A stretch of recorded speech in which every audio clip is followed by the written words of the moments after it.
On the 7th day of the Diddy trial, everyone went quiet when Sheila E was asked to speak. Sheila E, famous for playing drums with Prince and being close to him, surprised many by agreeing to testify.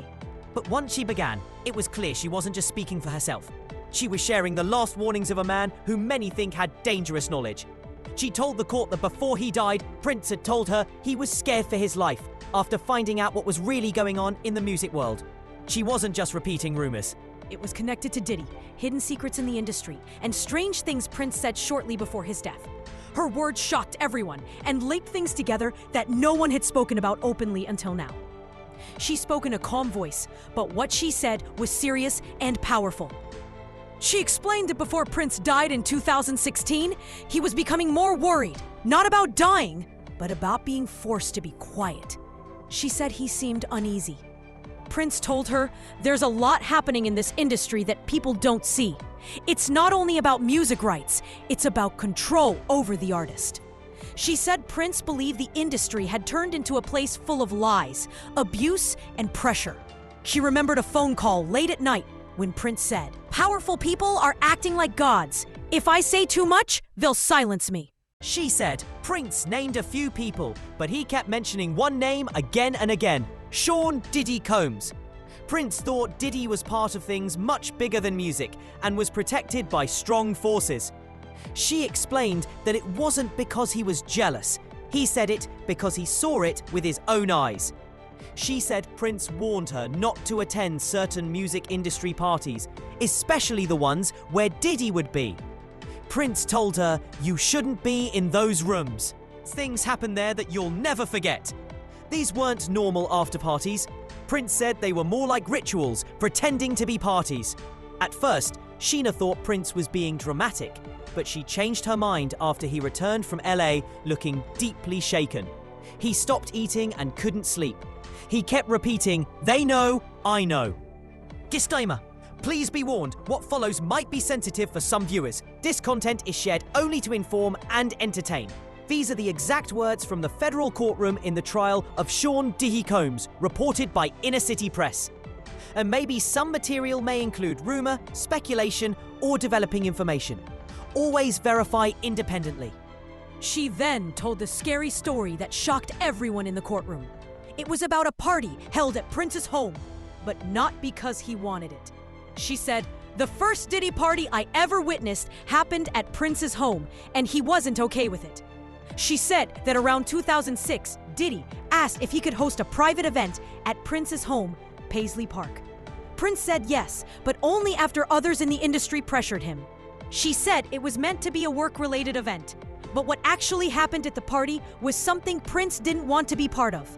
At first, it seemed like a typical party, with a red carpet, drinks, and celebrities. But after the media left, the mood changed. She said the security told her that phones and personal bodyguards were not allowed inside. She said Prince looked at her and said, "This isn't my party anymore." Inside the house, everything felt different. Sheila said she saw shocking things, provocative shows, drugs being passed around, and no limits or rules. She mentioned there was a secret area at the house that most guests couldn't enter. She said only a few people were let inside that space. Prince turned to her and said, "That's where the real party is happening." Sheila said she didn't step inside. The next day, Prince told her, "I'll never let him in my house again. He brought something dark with him." The lawyer asked Sheila if she thought Prince was sorry for letting Diddy into his life. She replied, "Yes, definitely." She said Prince believed he had opened a door he could no longer shut. She added that after that party, things were never the same. As she kept speaking, Sheila told a story that deeply surprised everyone in court. She said Prince thought control in the music world wasn't only about money, it was about the mind too. Prince told her, "They don't just want your songs, they want you to stay quiet, and if you refuse, they'll destroy you." Sheila explained that Prince talked a lot about NDAs, confidential agreements, hidden deals, and secret meetings where careers could rise or fall in a single night. She linked it to stories she heard about Diddy's so-called freak-off parties. She said Prince believed those parties weren't just for fun, they were about control. Prince told her they record everything. That's how they trap you. She said Prince described it as a setup where people are prepared, filmed in private moments, and then blackmailed. If you didn't go along with it, you disappeared. She also shared that during this time, Prince began a strong legal and spiritual fight against Warner Brothers, the company involved in both his problems and Diddy's music deals. Prince told her that all of it was linked. The same people who treated him unfairly were the ones supporting Diddy. She said Prince believed Diddy was successful because he followed the rules of the system, while Prince was punished for wanting control of his own songs and speaking the truth. The courtroom stayed quiet as Sheila shared one of the last things Prince ever told her. Prince had told her, "If something happens to me, don't let it be for nothing. Don't forget what I said. Keep the truth alive." She said Prince believed this system was used to force people to stay loyal and quiet. When asked about Diddy, Sheila said Prince saw him as one of the main people running the system. He said Diddy was no longer just a musician. He was someone who kept others in line. Prince believed Diddy wasn't just part of it. He was planning and managing the whole thing. Prince was more and more troubled by stories he heard from musicians who left Diddy's group or company. She said Prince told her how these artists would suddenly disappear from the public eye or fall apart quickly. Prince believed some artists were secretly banned from the industry because they wouldn't take part in shady things. Oh, because they tried to reveal the truth about the parties.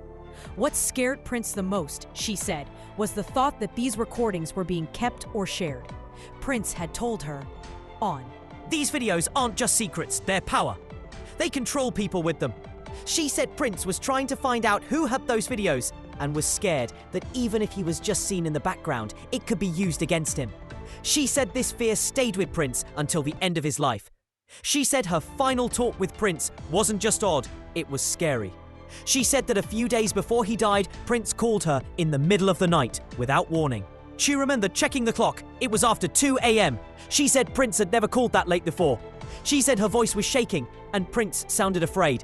She said he didn't fear dying, but that night he was scared of certain people. She told the court Prince spoke in a vague way, but clearly said, "They're watching me. They want me to shut up." He didn't name anyone, but Sheila said she knew he meant the system, the music business, and the powerful people he always warned her about. Prince told her he planned to tell the truth publicly. Sheila said Prince told her he had a plan and was already talking to people about testifying in a court case. But he didn't say who the case was against. Everyone in the courtroom reacted when they heard that. The lawyer asked Sheila to confirm, did Prince say he was going to be a witness? She nodded and said yes. When she asked him what he would testify about, he said, "Those parties, the musicians, the videos. It's not gossip. I've seen it myself." She said Prince was especially upset that some of the men involved were people he once trusted. He told her he went to one event and realized that most people there weren't musicians. They were there to gather blackmail. Then Sheila shared a quote from Prince that made the courtroom completely silent. Prince had said, "If something happens to me, it'll be because I tried to help someone who didn't want help." Sheila stopped and added, "Back then, I thought he meant another musician. But after hearing all this, I believe he was talking about Diddy." She remembered the last thing Prince said on that phone call. "Don't let them change what people remember about me. If something happens, remember this call. Speak for me if I can't." The next day, she tried calling him, but he didn't pick up. A few days later, he died. She said, "I didn't want to believe it at first, but after seeing all the stories about abuse, the parties, and pressure, now I believe Prince was trying to warn everyone and they stopped him before he could." Sheila kept testifying, and things became even more intense when the prosecutors connected Prince's fears to the actual charges against Diddy. She was asked if she thought Prince's warnings about spying, pressure, and abuse matched what the trial was showing. She said, "Everything Cassie talked about in court, Prince told me all of it years ago." She added, "He said artists were secretly filmed without knowing. These parties weren't just about drugs and showing off. They were used to trap people, and NDAs didn't help victims. They shut them up." The jury paid close attention as Sheila shared that Prince didn't see Diddy as just another music producer, but as someone who managed and controlled people. She explained, Prince said Diddy knew what people feared and used it against them. He wasn't just interested in songs. He wanted to control the artists too. Prince was scared that other artists who went against Diddy would face the same terrible outcome. That's when Sheila mentioned how some artists from Diddy's label had sudden career failures. Prince had told her, Mace, total, day 26. They didn't fall off because of bad business. It was done to them on purpose. She also told the court about the deal between Warner Brothers and Diddy's label, which Prince called a partnership between two bad forces. She said Prince couldn't stand Warner Brothers because of how they treated him. But when he found out they were giving money to Diddy, he said, now I understand why. Prince said, of course they're helping him. They support the system. I got out, but others won't be that lucky. The lawyers asked her why Prince didn't speak out about this while he was alive. Sheila's voice trembled as she said, he was waiting for the right moment. He wanted to come forward with proof, real dates, names, and documents. But just a week before he planned to meet with people to investigate, he passed away. Suddenly, all those years of quiet started to make sense in a shocking way. She finished her testimony with Prince's last words to her. The dark things they do show up in the music. If you listen, you'll hear the pain. She then looked at the jury and said, now, you're hearing that same pain in this courtroom. The lights in the courtroom felt brighter as Diddy's main lawyer, known for being tough on famous witnesses, stood up to question Sheila. So far, Sheila had spoken with calm help from the prosecutors, carefully, kindly, and always showing deep respect for Prince. But the defense used a different plan. They tried to make her seem unreliable, asked about her reasons for testifying, and tried to confuse the timeline. They started by pointing out that Sheila and Prince didn't speak for 5 years and showed old interviews where both said they had gone their separate ways. The lawyer said, isn't it true you and Prince hadn't talked in years? And that your book upset him because it shared private things, causing a split between you? Sheila answered clearly, we disagreed about my book, yes, but we made up. I have call records, travel documents, and notes from him between January and April 2016. The prosecution quickly showed these as proof, and the defense had to change their line of questioning. Then, they hinted that she might be doing this for money. The lawyer said Prince's estate is still in court and asked if Sheila was trying to make herself look important to get part of the inheritance. People watching the trial started whispering after that question. Sheila looked straight at the jury and said, Prince and I fixed our problems in 2015. He told me to tell the truth, not chase money. Speaking here might hurt my music career and friendships, but I'm doing it because he asked me to. Still pushing forward, the defense asked more detailed, specific questions. They asked if Sheila ever saw Diddy record blackmail videos herself, or if she ever saw any contracts that proved Warner Brothers used NDAs to pressure people. She admitted she hadn't seen those things directly, but said her job was to share what Prince had warned her about. She said, if you want documents, go check the record label archives. Prince told me where they are. The prosecutors quickly followed up, saying they would get those documents through legal action. Things got more tense when the defense questioned what Sheila remembered about Prince's last voicemail. They played the 27-second message where Prince's voice was quiet, but he said, we aren't safe. Watch the tapes. The lawyer said maybe Prince was just talking about problems with his medicine, not a conspiracy. Sheila's answer sent chills. You can twist his words, but you can't twist the pattern. Artists fall apart, videos disappear, and silence gets sold. The questioning from the defense lasted about 2 hours. By the end, Sheila stayed calm, but the room felt heavy and serious. The jurors took a lot of notes, and one even asked for a tissue during a break. This showed that even though she was being challenged hard, her story still deeply affected the jury. Diddy's lawyers stayed expressionless. They may have hurt Sheila's reputation a little, but they didn't destroy it. And while trying to attack her, they accidentally pointed out something scary. If the documents Sheila talked about are real, they could break open this case, and maybe the whole music industry. After lunch, court resumed, and the prosecutors hit back hard. They presented a series of records they said Prince had planned to reveal before he died. They started it with a sealed envelope from Prince's own lawyer. The judge opened it privately, then explained what it contained to the jury. Inside, there were copies of 3 non-disclosure agreements, NDAs. One NDA was signed by a female singer who said she was forced to perform at a private party in the Hamptons in 2010 that was connected to Diddy's group. Another was signed by a male guitarist who mentioned being caught on video in a troubling situation during an event in Miami. The third NDA wasn't signed. but was a draft for a rising rapper. It explained how he'd be paid to stay quiet if he refused to attend special events.